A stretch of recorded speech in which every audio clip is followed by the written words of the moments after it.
Welcome back, everyone. It's the Bourbon Judge, and we're back at it again with Hard Truth.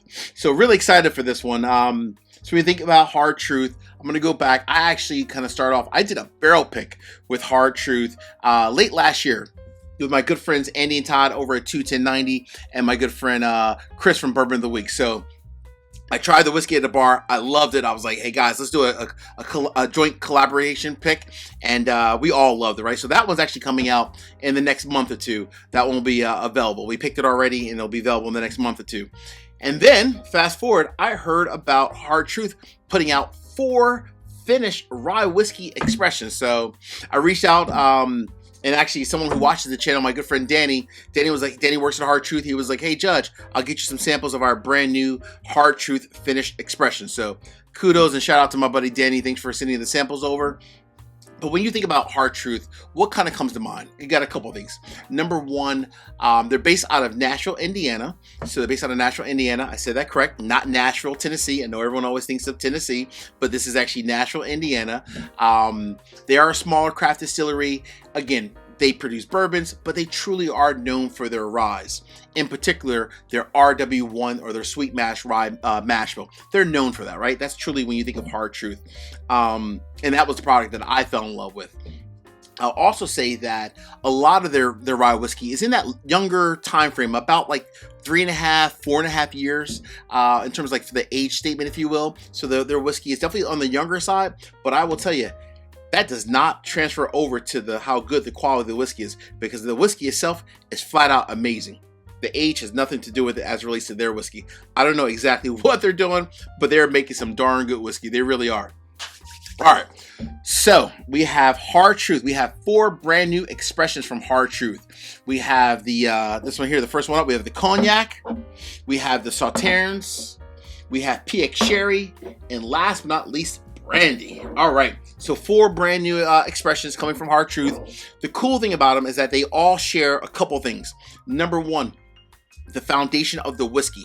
All of them use the RW1 mash bill, which is 94% rye and 6% malted barley. So that's number one. They all use the same, base of the whiskey, of the rye whiskey that went into these new expressions. The second thing is they're all exactly $100 from an MSRP standpoint.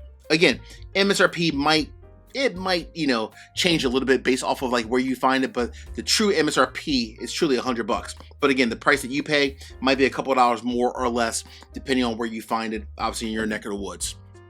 All right, so let's go ahead and I'm gonna start with the lowest proof, which is the Cognac, and work my way up to the highest proof, which is the Brandy. Cool? All right, Cognac. Let's get into this one real quick. So again, their whiskey age statement is about 3.5, 4.5 years. We don't know the exact age. The only other thing I will say is that we do not know how long the whiskey actually sat in these respective, the secondary barrels. That we don't know, how long the whiskey stayed in the secondary barrels. The good news is though, Hard Truth used some fantastic barrels. When you think about barrels of like Brandy or Cognac, Brandy or Cognac itself typically ages for like 10, 15 plus years. So they got some really good barrels. So hopefully those barrels will have an influence on the whiskey itself. Again, we just don't know how long it aged, unfortunately, in the secondary barrels. That's the key call out. All right, let's get into the nose real quick. So I'm gonna start with the Cognac. So this one is 108 proof, and it is also a 3-barrel batch. So they took 3 barrels, blended them together, finish the barrels in Cognac VSOP French Brandy. So, all right. So here we go. So the Cognac VSOP. So I will say from a nose standpoint, this is exactly what you think of when you think of like a Cognac and a rye kind of coming together. You get like the peppery notes from the rye. Definitely a little peppery, a little bit of mint, definitely a little spicy, a little earthy. But you also get like from the Cognac, you get like that almost like a white kind of a grape kind of a note.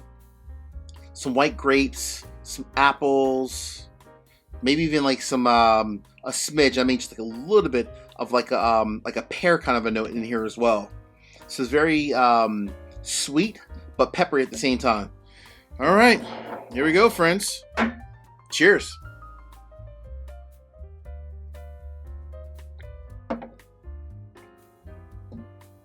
Ooh, what's the proof? 108 proof. So at 108 proof, that's actually a really, really good proof point.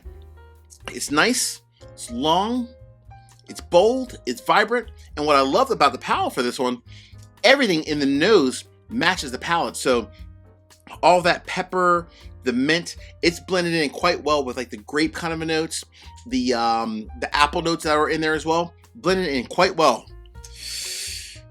And that was just the beginning at 108 proof. That was a good cognac. That was no joke. So at the end, I'm gonna give you all 4 judgments, and I'm gonna change up. I'm gonna give you a 5th judgment. I'm gonna tell you of all 4 of these, which one's the best. Fair? You guys know me. Always gonna keep it real. All right. Now we're moving on to second one. Okay, Sauternes.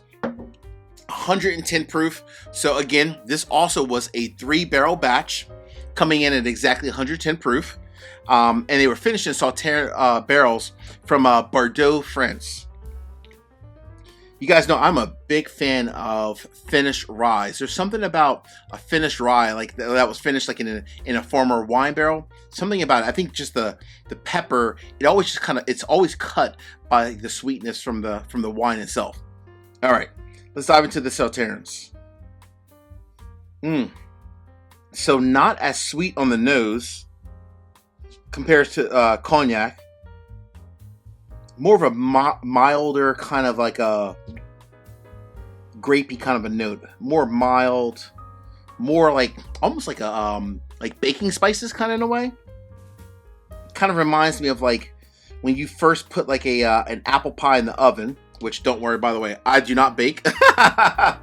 No one wants my baking, but my daughter does. And whenever she makes like an apple pie, this is kind of like the nose that I'm getting. Very much like an apple, kind of a baking spice kind of a note to it.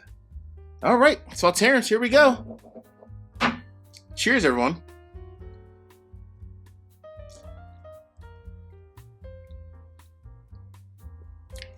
Ooh, that's interesting. Wow, hold on. There's something in this I'm missing. Let me give you one more judgment. Hold on, or one more. Let me give me another second, rather.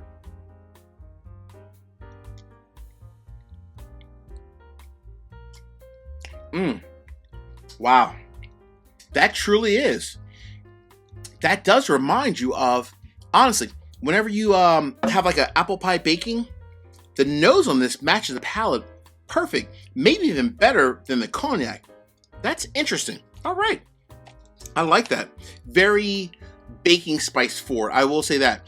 A lot more baking spices than the apples I got in the nose. A lot more baking spices forward in the Sauternes. That was very interesting. All right. Woo! This should be fun. All right, PX Sherry. So next we have PX Sherry coming in at 113.3 proof. 113.3 proof. So the sherry also very similar, a 3-barrel batch, again coming in at 113.3 proof, and this was finished in Pedro Jimenez sherry barrels. Oh man, this nose is nice. Very nice. Oh wow, very sweet. Way sweeter than even like the cognac from a nose standpoint. And more of like a darker kind of fruit. More blackberries. Oh man. More blackberries, more grapes. In fact, you really don't get a ton of like the rye notes, honestly. It's almost kind of overpowered by the berry notes. All right, 113.3 proof. Cheers. That wasn't a good knock. Let me do that again. Cheers.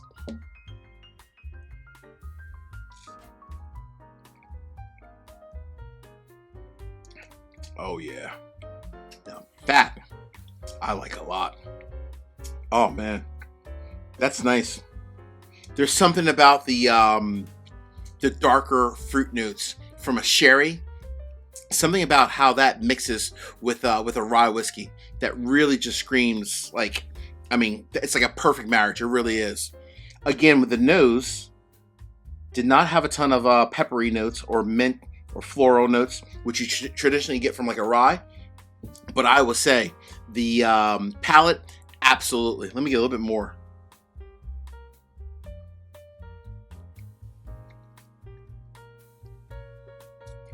Oh yeah, that's really good. That is really good. Okay. That is pretty special, actually. So that, I would say, wow, and that's a very long and bold finish. My goodness, that's bold. I mean, it's at 113.3, so I get the reason why. That's pretty exceptional. It really is. All right. Now we're at the end of the road. All right, we're moving over to Brandy. A lot of people love a brandy finish, either bourbon or in this case, a rye. So I'm very interested about this one. But real quick, 3 quick easy favors. Number 1, hit the like button. Number 2, drop me a comment. Let me know, have you tried any of these? And if so, what are your thoughts? And last but not least, please make sure you also subscribe to the channel and hit the bell so you get notification each and every time I release new content. Cool? All right. We have PX Brandy, 114 proof. All right. Coming in the 4th spot. All right. Now, the Brandy was the only one of these 4 that was not a 3-barrel batch. It was actually only a 2-barrel batch. So I don't know if that matters or not, but we shall see. So the Brandy 2-barrel batch, again, coming in at exactly 114 proof. Oh man, this is nice. Uh-oh. I was just starting to fall in love with this sherry. I was just starting to fall in love with the sherry, but I'm thinking honestly, Brandy, at least on the nose, Brandy is special. Oh man. This has like a almost like a, imagine like a darker, like a strawberry / grape kind of a note, kind of blended together. You do get a little bit of pepper though. You definitely get some pepper. Darker strawberry. Oh man. Some grape. Peppers hanging out in the background for sure. Oh man, this is nice. Wow. This, by far, the Brandy is actually the best nose, and I was literally falling in love with this cherry, but I may have already cheated and fell in love with the Brandy. All right, here we go. Cheers.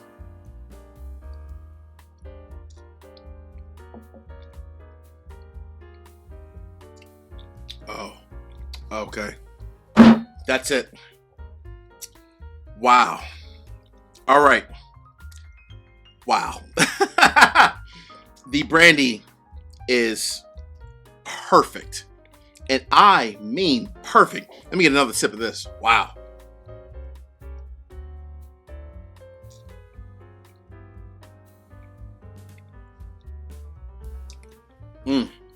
So, wow, that moves around. This is such a unique pour. So the Brandy and the rye, they definitely come together. But the cool thing is that you still, in the palate, it's a very long finish. And I would say this is every bit of 114 proof. The Brandy and the rye, they come together very well, but you still do taste the rye. You get the pepper notes, maybe a smidge of mint, but you also get like those really dark notes, like the strawberries, even some blackberries, some plum. They also come through, actually, I should say, in the back of the palate.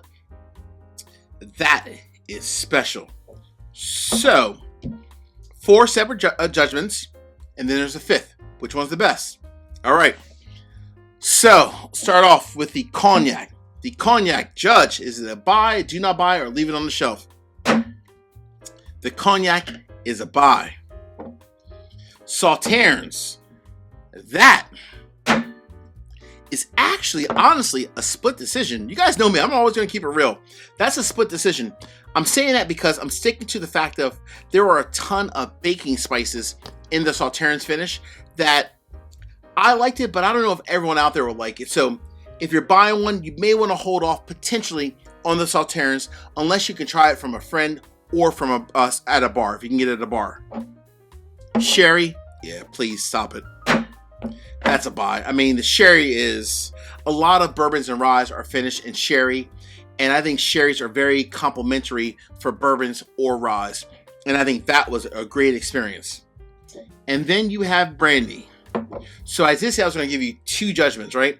One for the Brandy, but then also at the end, one for the best of the lineup. By far, they're not even close, to be very crystal clear. Brandy is a definite buy, and by far it is absolutely the best of all 4. So there's your double judgment right there. Brandy wins out. It's so good, I'm pouring the rest of this bad boy right now. Hey friends, until the next time, peace, cheers, and most important, salute. Take care. See ya.